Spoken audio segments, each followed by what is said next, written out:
Hey everyone, it's Kenji here from YouTube channel Kenji Explains, and I've partnered with Money Under 30 to create a series of videos, and this one's going to be on the key metrics when investing in the stock market. So every investor out there wants to buy low and sell high, but how do you know when the current price is low or it's high? That's when financial metrics come into play. They're also known as ratios or multiples, but essentially they're just a way of measuring. But ratios aren't strictly related to a stock market. For example, if you've ever considered buying a house, you'll come across this metric called the price per square foot. And it's just the total cost of a house over the total area. Now, why do we use this ratio? Well, it allows us to compare houses more easily. For example, if you only had the price of one house at 1 million versus the price of the other at 300,000, you'd obviously go for the cheaper one, but that doesn't say how much space there is in it, and so that's not a very good comparison. That's why having a price per square foot is so useful. That same idea applies to the stock market. So I'll break the video down into four main metrics. Firstly, we'll look at the PE ratio. Secondly, we'll go over the PEG ratio. Thirdly, we'll look at the debt to equity ratio. And lastly, we'll look at the return on equity. In short, it's ROE. And if you didn't understand these concepts, don't worry, we'll get into them one by one. So let's get into it. Starting off with the PE ratio, and it's probably the most common ratio out there. The P refers to the price per share, while the E refers to the earnings per share. This is actually the same thing as the company's market capitalization over its total earnings. So let's look at an example to illustrate. Let's say a made-up business called Pencil Company made 3 million in net income and has 2 million shares outstanding, so shares in the market basically, and they're trading at $25 per share. By multiplying the share price times the shares outstanding, we can get the market capitalization, which in this case is 50 million. Now if we divide the market capitalization by the net income, we get the PE ratio, which in this case is 16.7 times. Alternatively, we can start with the price per share of $25, and then for the earnings per share, we can get the net income divided by the shares outstanding to get an EPS of 1.5. And then the 25 divided by the 1.5 would also reach the same PE ratio as it should. So we've calculated this number of 16.7 for Pencil Company. Now, what does it mean? In short, simply put, it's how much an investor is willing to pay for a dollar of the company's profits. Applying that idea, a high PE could mean that the price is high relative to the earnings, and so it could be overvalued. Similarly, if the price is low relative to the earnings, that company could be undervalued. But what is a high PE ratio or a low PE ratio? That's when comparing versus industry peers comes useful. For example, let's say that we have the pencil industry's average PE at 12 times. So based on that, the pencil company's stock is more expensive than the pencil industry average. But unfortunately, that's not the whole picture. That's because the PE ratio doesn't account for earnings growth or the growth potential. Maybe pencil company has such a high PE ratio because their earnings growth has been so high in the past, and so investors expect it to continue growing. So you've seen that the PE ratio has some limitations. That's generally the case with all ratios. That's why it's not a very sensible thing to just base your investments off one specific ratio. Instead, it is wise to look at multiple different ratios. But before we move on to some other ratios, let me show you how to find the ratios for a real company like Apple. For that, you can just go to most generic stock sites like Yahoo Finance to find the PE ratio for free. But wait, here there's actually two different types of PE ratios. The trailing and the forward. And in short, the trailing has to do with the past 12 months, while the forward has to do with the next 12 months. And these next 12 months are based on analysts' estimates. And the important thing here is to be consistent with how you compare the PE ratios. You can't compare one company's forward-looking PE versus another company's trailing PE, as that would just be inconsistent. Alright, moving on to the PEG ratio, and one of the limitations that we mentioned earlier about the PE ratio is that it doesn't account for the growth rates. That's when the PEG ratio, short for the price to earnings growth, comes handy. The formula here is the PE ratio over the earnings per share growth rate. For example, if we take the PE ratio of Pencil Company that we got earlier of 16.7 times, and we find that it had an EPS last year of $1.1 and an EPS this year of 1.5, which we saw earlier, this way we can get a growth rate, which is just going to be the 1.5 over the 1.2 minus 1. That's going to give us 0.25, which in percentage terms is the same as 25%. With that information, we can find the PEG ratio of 0.67. According to legendary investor Peter Lynch, if a stock has the PEG ratio of less than 1, it's generally undervalued, while if it's greater than 1, it's generally overvalued. So in the case of Pencil Company, this would be an undervalued stock, at least just based on this one metric. If we go back to Apple's example on Yahoo Finance, you can easily find the PEG ratio here at 3.85. Overall, what investors like about this metric is that you're able to compare companies in different stages of their life.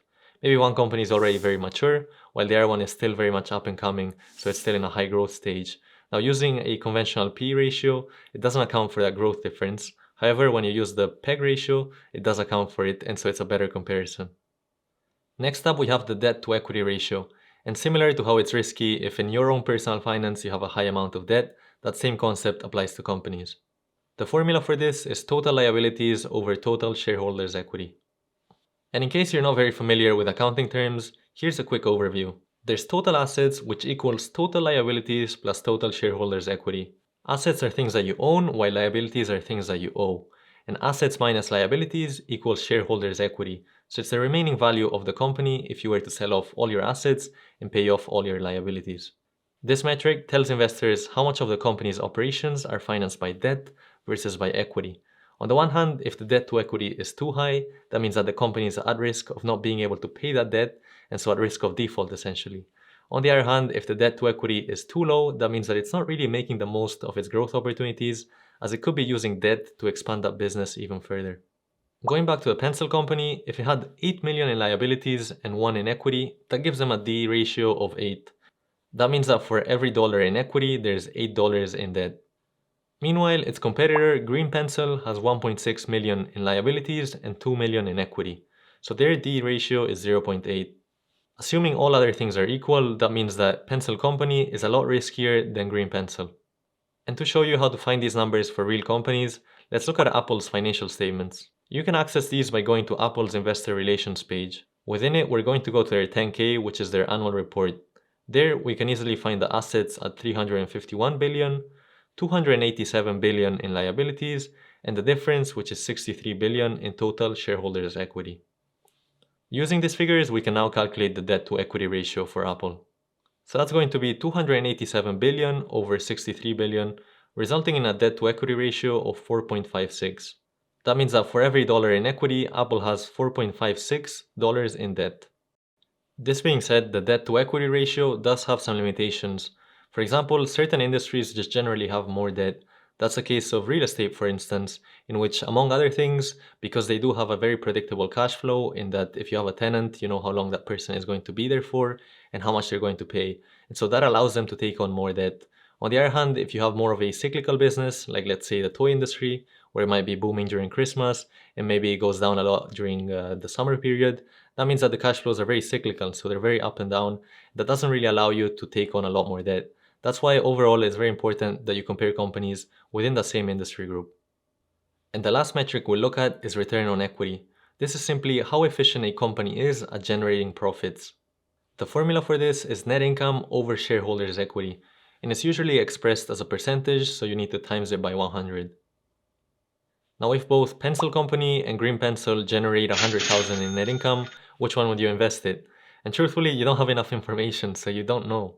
However, if you're also told that Pencil Company has equity of 1 million, so a return on equity of 10%, while Green Pencil has equity of 2 million, meaning a return on equity of 5%, now you know that Pencil Co. is using its equity more efficiently to generate profits, also known as net income.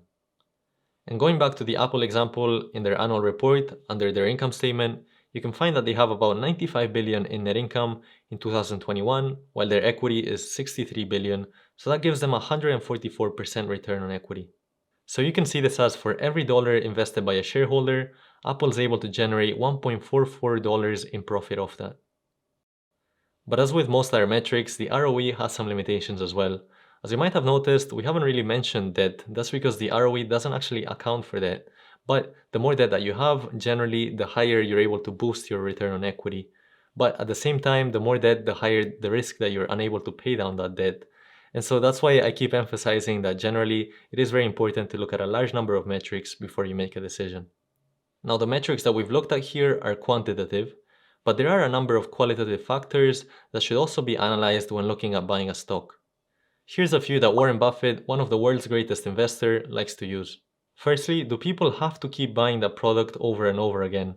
In the case of a car, for example, you might buy one maybe once in a decade, even once in a lifetime, depending on who you are.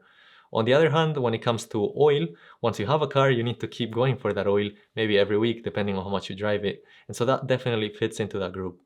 Another one is the economic moat, and by that he means a company's ability to maintain its competitive advantage. These are usually things like the intellectual property or a company's brand value.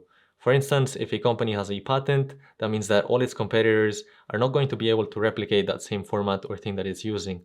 On the other hand, for brand value, the typical example that comes to mind is a company like Nike, where even though there's other sportswear competitors, people still stick with Nike mainly because of their brand value.